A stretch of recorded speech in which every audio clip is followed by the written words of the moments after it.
Welcome to SATV News. This is Shalar Bint Shafi with the headlines. Next election will ensure justice for July mass killings, remarked Folkrul EC to start electoral talks with political parties on 13th November. IMF to release sixth tranche of $5.5 billion loan after consulting elected government, says finance advisor. Primary teachers continue protests for pay upgrade, advises resignation, 3-point demand stage sit-in at Shohid Minar.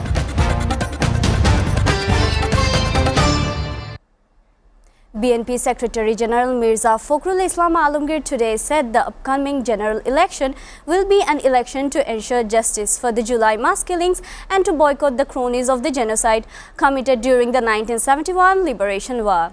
The upcoming polls will be an election to ensure justice for the 5 August mass killings and to boycott the accomplices of the 1971 genocide, he remarked while speaking as chief guest at a meeting held at the Daulatpur Girls High School ground in Thakurgaon, Shodar Upazila. Fakhrul said the mass killings and the genocide took place in this country, one in 1971 and the other during the July uprising in 2024. Both are terrible crimes. The trial of those involved in the genocide, along with the dictator in the 5th August mass uprising, is going on.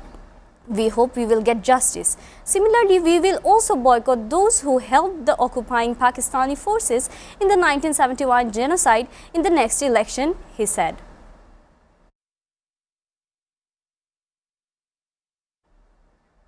The Election Commission EC will begin its dialogue with political parties on 13th November ahead of the national election.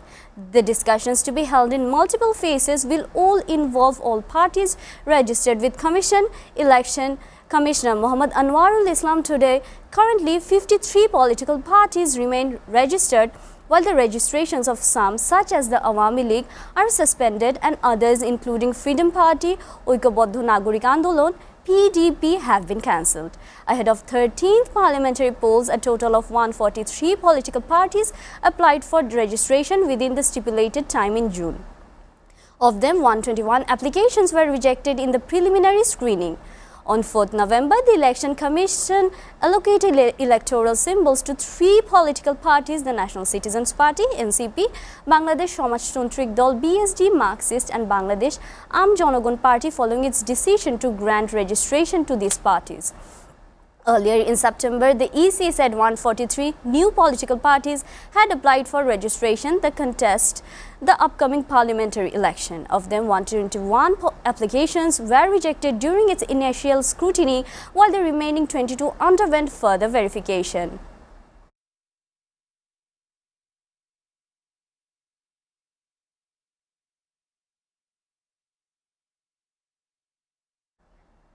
Law advisor Asif Nazrul today said the government is determined to hold the national election in the first half of February, sees no reason for concern regarding the upcoming polls. Speaking to journalists this morning while visiting the legal aid office at the Rajshahi court premises, he said political parties often make statements either to put pressure on one another or on us.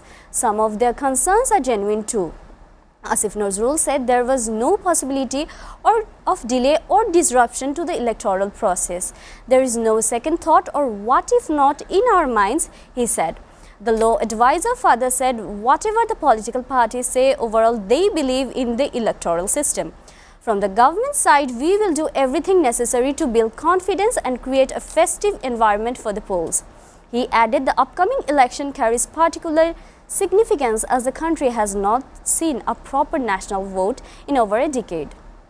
Earlier, Asif Nazrul visited the legal aid office as a part of his inspection tour.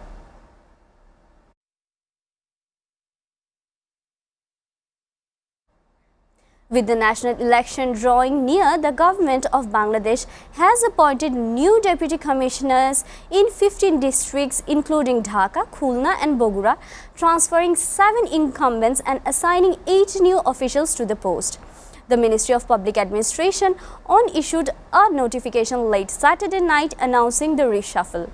According to the order, Bagherhat DC Ahmed Kamrul Hassan has been transferred to Noakhali, Kushtia, DC Abu Hasanat Muhammad Arifin to Hobiganj, Bhola, DC Muhammad Azad Jahan to Gazipur, Borguna DC Muhammad Shafiul Alam to Dhaka, and Shirajganj DC Muhammad Nazrul Islam to Gaibandha. Chief Executive Officer of Sylhet Jila Parishad Sundip Kumar Singh has been made DC of Borguna, while Khulna DC Muhammad Taufikur Rahman has been transferred to Bogura. Meanwhile, BA DC Secretary Muhammad Aminul Islam has been appointed DC of Shirajganj. Commerce Advisors Personal Secretary Muhammad Abdullah Al Mahmood as DC of Magura, Home Ministry Deputy Secretary Abu Said as DC of Pirojpur, and Zonal Settlement Officer Afroza Akhtar as DC of Satkira. Feni's Local Government Deputy Director Golam Mohammad Batin has been appointed DC of Bagherhat, while Personal Secretary to the Chief Advisors, Special Assistant on Post Telecommunications and ICT Affairs ASM Jamshed Khondokar, Rajuk Deputy Director Muhammad Iqbal Hussain, and Cabinet Division Deputy Secretary Dr. Shamim Rahman have been made DCs of Khulna, Kushtia and Bhola respectively.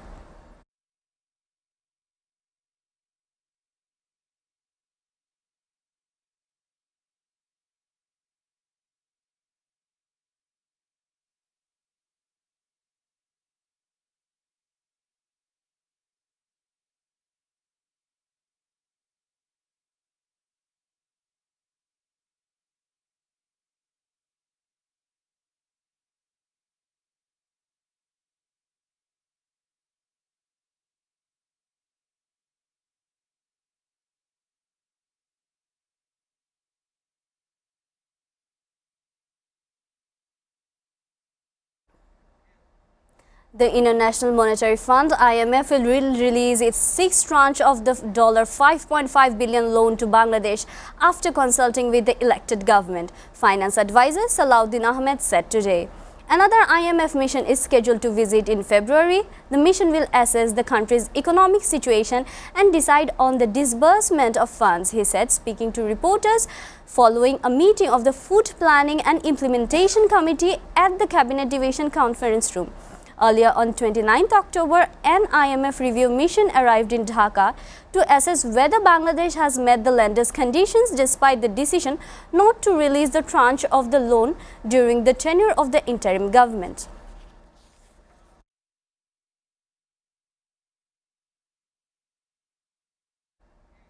Commerce advisor S.K. Boshiruddin has said that import approval for onions will be granted if market prices do not return to a normal level within the next 4 to 5 days. At present, the Ministry of Commerce has 2,800 pending applications seeking import approval. Boshiruddin made the remarks at a press conference at the Ministry of Commerce today. The advisor said that onion prices had previously fallen to Taka 35 to 40 per kg, which was not favorable for the farmers. Prices later remained at Taka 60 to 65 for an extended period.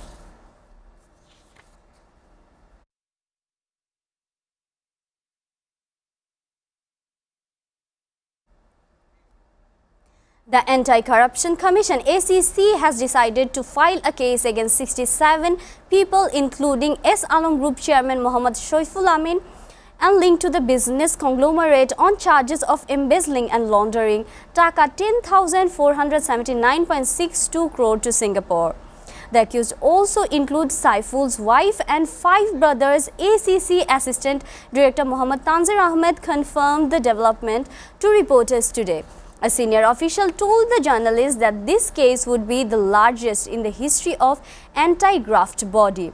According to the allegations, loans amounting to Taka 9,283.93 crore were irregularly approved in the names of S. Alam Refined Sagar, S. Alam Steels Limited and S. Alam Trading Company Limited, flouting the rules and regulations of Islami Bank Bangladesh Limited (IBBL) and the Bangladesh Bank.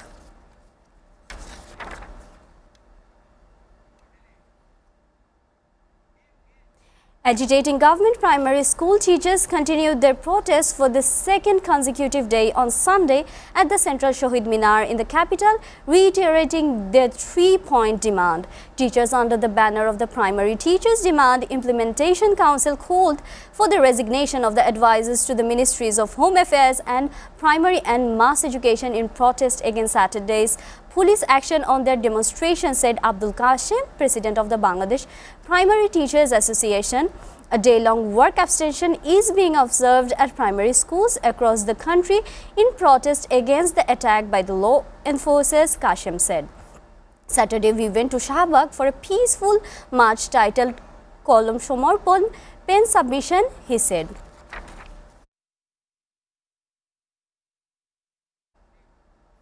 Viewers, we are taking a short break. Please stay with us.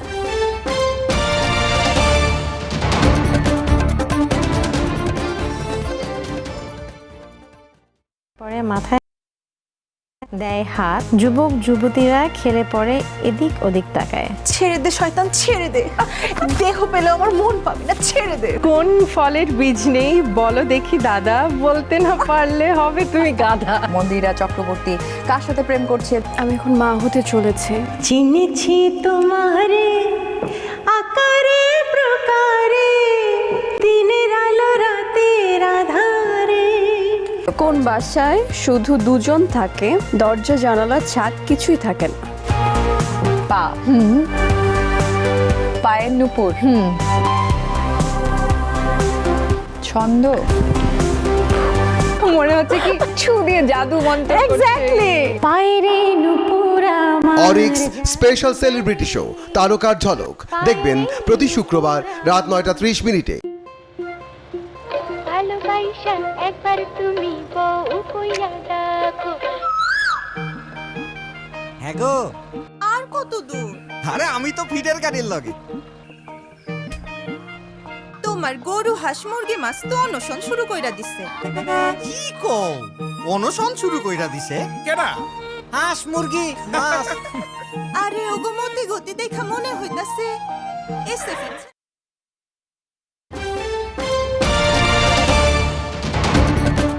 Welcome back. You're watching SATV News. News from abroad. China has suspended a ban on approving exports of dual-use items related to gallium, germanium, antimony and super-hard materials to the US, the Commerce Ministry said on Sunday. The suspension takes effect from Sunday until 27 November 2026, the ministry said in a statement. The ministry announced the ban in December 2024. The ministry also suspended the stricter end-user and end-use purpose checks for the exports of dual-use graphite to the US, which were announced alongside the ban. 不断优化许可的流程，积极适用通用许可等便利化措施，促进 Local staff at some American military bases in Italy have not been paid due to the US government shutdown and room in US talks with authorities to resolve the issue, the Italian foreign minister said on Saturday. About 2,000 non-military Italian employees, mainly at Aviano Air Base and the Vicenza Army Base in northeast Italy, missed their October pay despite being employed under Italian work contracts, the ministry said. Italian workers at US Navy bases in the country, however, were paid on the time as the Navy applies different rules to the Army and Air Force. In the United States, the record-long shutdown has left millions of federal government workers without paychecks, has frozen critical food aid, and has snulled airline travel, among other impacts. Italy's Foreign Minister Antonio Tajani urged both Washington and the US Embassy in Rome to act swiftly regardless when the shutdown ends.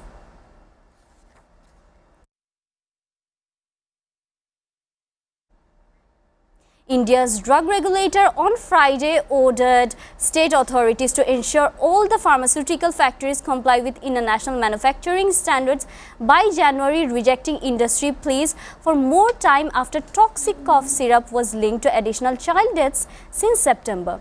The government had directed drug makers in late 2023 to upgrade plants to World Health Organization recommended norms, including measures to prevent cross-contamination and enable batch testing.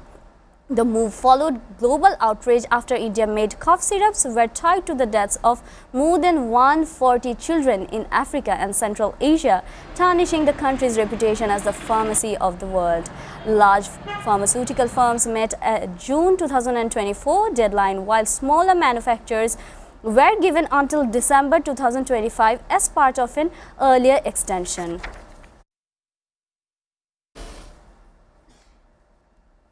Peace talks between Afghanistan and Pakistan broke down, although a ceasefire continues between the South Asian neighbors, a Taliban spokesperson said on Saturday.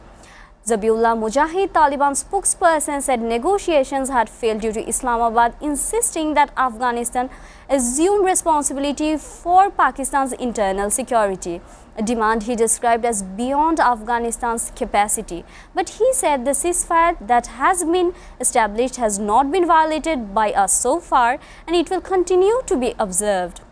On Friday, Pakistani Defence Minister Khwaja Mohammad Asif said peace talks with Afghanistan in Istanbul aimed at preventing renewed border clashes had collapsed, adding the ceasefire would hold as long as there were no attacks from Afghan soil.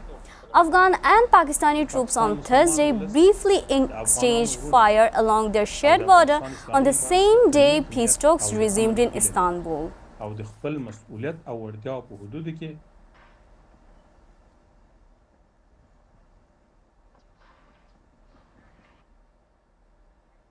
Syria has carried out nationwide preemptive operations targeting Islamic State cells, a spokesperson for the Interior Ministry said on Saturday. Syrian security forces carried out 61 raids with 71 people arrested and explosives and weapons seized, the spokesperson told state-run Al Ikhbariya TV. The raids come ahead of a trip by Syrian President Ahmed al-Shara to Washington to meet the US President Donald Trump and join an anti-Islamic State US-led coalition. The US State Department and Pentagon did not immediately respond to requests for comment. Washington is preparing to establish a military presence at an airbase in Damascus to help enable a security pact the US is brokering between Syria and Israel. 6 sources familiar with the matter previously told the Reuters. A US administration official also previously said that Washington was constantly evaluating its necessary posture in Syria to effectively combat Islamic State.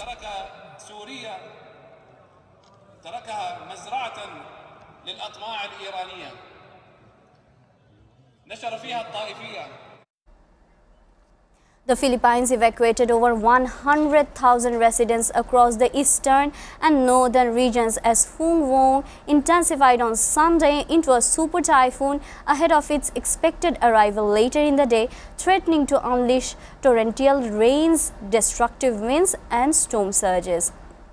Storm alert signals have been hoisted across large parts of the Philippines, with signal number 5, the highest warning, raised over southeastern Luzon, including Catanduanes and coastal areas of Camarines Norte and Camarines Sur, while Metro Manila and surrounding areas are under signal number 3, packing sustained winds of 185 kph and gusts of up to 230 kph. Super Typhoon Phung Vong, locally known as Wuan, is forecast to make landfall in Aurora Province in central Luzon Sunday night at the earliest. Parts of eastern Visayas were already experienced power outages. Some images shared by the Philippine Coast Guard in Camarines Sur showed evacuees carrying bags and personal belongings as they transferred from long, narrow passenger boats to waiting trucks during preemptive evacuation operations. More than 300 domestic and international flights have been cancelled, according to the civil aviation regulator.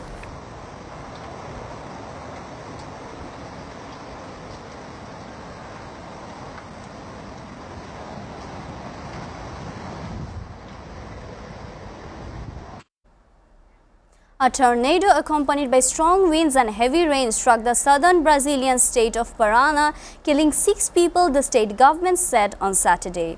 The town of Rio Bonito do Iguacu was hit hardest late Friday, with the state civil defense agency reporting that over half of the urban area suffered roof collapses along with multiple structural failures. Roads were blocked and power lines damaged. Authorities said 437 people were treated for injuries and about 1,000 were displaced. The nearby city of Guarapuava was also affected. According to the Parana Meteorology and Environment Monitoring System, the tornado's winds reached speeds between 180 to 250 kph. Tiveram muitos feridos. Segundo o Corpo de Bombeiros, mais de 400 pessoas precisaram de algum tipo de... Foram arrancadas com a força do vento, carros que foram... At least one woman has drowned and 6 people were rescued after a boat carrying around 90 undocumented migrants sank the Malaysian-Thai border, Malaysian police said on Sunday. A boat carrying 90 people is believed to have capsized.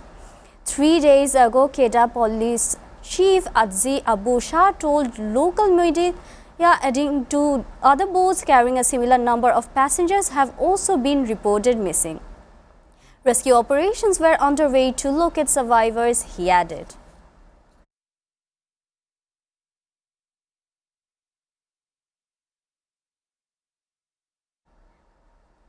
Before ending, we go through the headlines again.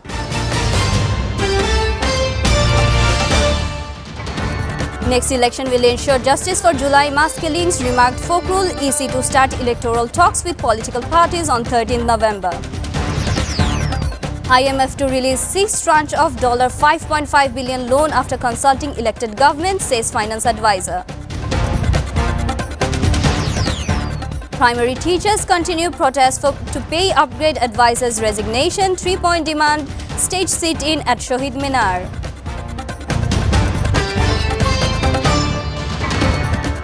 You're updated with our top stories so far here on SATV, and to know the latest news, visit www.satv.tv. Stay with SATV.